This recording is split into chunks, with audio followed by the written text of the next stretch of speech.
চাল ডাল তেল নুন সব প্রয়োজনীয় যে জিনিসগুলো আছে তার উপরে যে সকল ট্যাক্স ছিল, বর্তমান সরকার এই 2 দিন আগের বাজেটে 60টি পণ্যের উপর থেকে ট্যাক্স তুলে নিয়েছে, যাতে করে নিত্য প্রয়োজনীয় জিনিসের দাম না বাড়ে। প্রিয় ভাই বোনেরা, কারণ উদ্দেশ্য একটি, লক্ষ্য একটি, দেশের মানুষ যাতে ভালো থাকতে পারে। গত 2 দিন আগে আমরা বাজেট উপস্থাপন করেছি।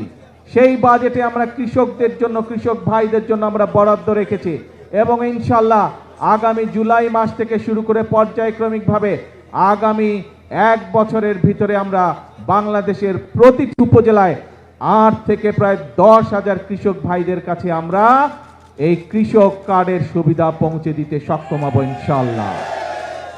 প্রিয় ভাই বোনেরা, আগেই বলেছি আমাদের রাজনীতি হচ্ছে এই বাংলাদেশের জন্য, আমাদের রাজনীতি হচ্ছে এই বাংলাদেশের মানুষের জন্য। আমরা জানি গ্রামে গঞ্জে মিলিয়ে বাংলাদেশের শতকরা 70 থেকে 80% মানুষ, খেটে খাওয়া মানুষ বাংলাদেশের গ্রাম অঞ্চলগুলোতে বাস করে। বাংলাদেশের জনসংখ্যার অর্ধেক হচ্ছে নারী। এখন এই নারীদের দেশনেত্রী খালেদা জিয়া শিক্ষার ব্যবস্থা করে দিয়ে গিয়েছিলেন, বিনামূল্যে শিক্ষা ব্যবস্থা। সেই শিক্ষা ব্যবস্থা ক্লাস 1 থেকে ইন্টারমিডিয়েট পর্যন্ত দেশনেত্রী খালেদা জিয়া করে দিয়ে গেছিলেন। এই নারীরা যদি শিক্ষিত না হয়, তারা যদি স্বাবলম্বী হতে না পারে, তাহলে পুরুষের পাশে দাঁড়াতে পারবে না এবং বাংলাদেশ এগিয়ে যেতে পারবে না। সেই জন্য এই নারীদের শিক্ষা ব্যবস্থা, তারা যাতে আরো শিক্ষার সুযোগ পায়, সেই জন্য স্নাতক পর্যন্ত বা ডিগ্রি পর্যন্ত আমরা এই বর্তমান সরকার মেয়েদের শিক্ষা ব্যবস্থা ফ্রি করার ঘোষণা দিয়েছে। এবং শুধু তাই নয়, একই সাথে আমরা যারা ভালো রেজাল্ট করবে তাদেরকে আমরা উপবৃত্তিও দিব, সেই ব্যবস্থাও আমরা রেখেছি এই বাজেটের মধ্যে। এবং একই সাথে এই যে বাংলাদেশের শতকরা 70% মানুষ, অন্তত 70% মানুষ যে গ্রামে বসবাস করে, এই গ্রামের পরিবারগুলোকে স্বাবলম্বী করে গড়ে তোলার জন্য আমরা মায়েদের হাতে ফ্যামিলি কার্ড তুলে দেবার ঘোষণা দিয়েছি। এবং যেমন স্বরাষ্ট্রমন্ত্রী এখানে একটু আগে বলেছেন যে ভোটের দাগ শুকানোর আগেই আমরা আমাদের যে প্রতিশ্রুতি দিয়েছিলাম নির্বাচনের আগে, সেই প্রতিশ্রুতি পালনের কাজ শুরু করেছি। আপনাদের নিশ্চয়ই মনে আছে, কালি শুকানোর আগেই আমরা ফ্যামিলি কার্ড দেওয়ার কাজ শুরু করেছি। এই সেই ভোটের কালি শুকানোর আগেই আমরা কৃষক কার্ড দেওয়া শুরু করেছি। ভোটের কালি শুকানোর আগে আমরা খাল খননের কাজ শুরু করেছি। ঠিক যেভাবে ফ্যামিলি কার্ডের কাজ শুরু করেছি, ইনশাল্লাহ আগামী 1 বছরের মধ্যে বাংলাদেশের প্রতিটি উপজেলায় আমরা চেষ্টা করছি প্রত্যেক উপজেলা 8 থেকে 10,000 মায়ের হাতে আমরা এই ফ্যামিলি কার্ডের সুবিধা তুলে দিব। প্রিয় ভাই বোনেরা, আপনারা দেখেছেন যে বাজেট ঘোষিত হয়েছে 2 দিন আগে, সেখানে আমরা বলেছি আমরা এই দেশের মানুষের চিকিৎসার ব্যবস্থা ঘরে ঘরে পৌঁছে দিতে চাই।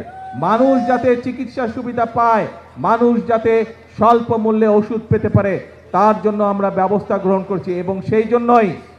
এবং সেই জন্যই অনেকগুলো চিকিৎসা ব্যবস্থার অনেকগুলোর উপরে আগের সরকারগুলো ট্যাক্স রেখে গিয়েছিল, ভ্যাট দিয়ে গিয়েছিল, আমরা সেই ট্যাক্সগুলো আমরা উঠিয়ে নিয়েছি। তার ফলে আগে একজন হার্টের রোগী সে যদি স্টেন্টিং করত, তাহলে তার যেখানে প্রায় 1.25 লক্ষ টাকার মতন খরচ হতো, সেই টাকা এই ট্যাক্স উঠায় নেবার পরে আগামী জুলাই মাস পর থেকে ইনশাল্লাহ সেটি প্রায় অর্ধেকে নেমে আসবে। শুধু তাই নয়, অনেক মানুষ, বাংলাদেশের অনেক মানুষ কিডনি ডায়ালিসিস রোগী আছে, কিডনি ডায়ালিসিস করতে হয়, সেই ডায়ালিসিসের যে ওষুধ আছে সেটিরও ট্যাক্স তুলে নেওয়া আছে। তার ফলে এখন প্রায় 800 থেকে 8,000 টাকা পর্যন্ত প্রত্যেকটি রোগীর, প্রত্যেকটি ডায়ালিসিসের ক্ষেত্রে খরচ কমে আসবে।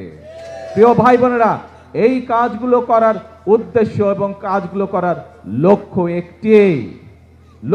একটি। কি সেই লক্ষ্য?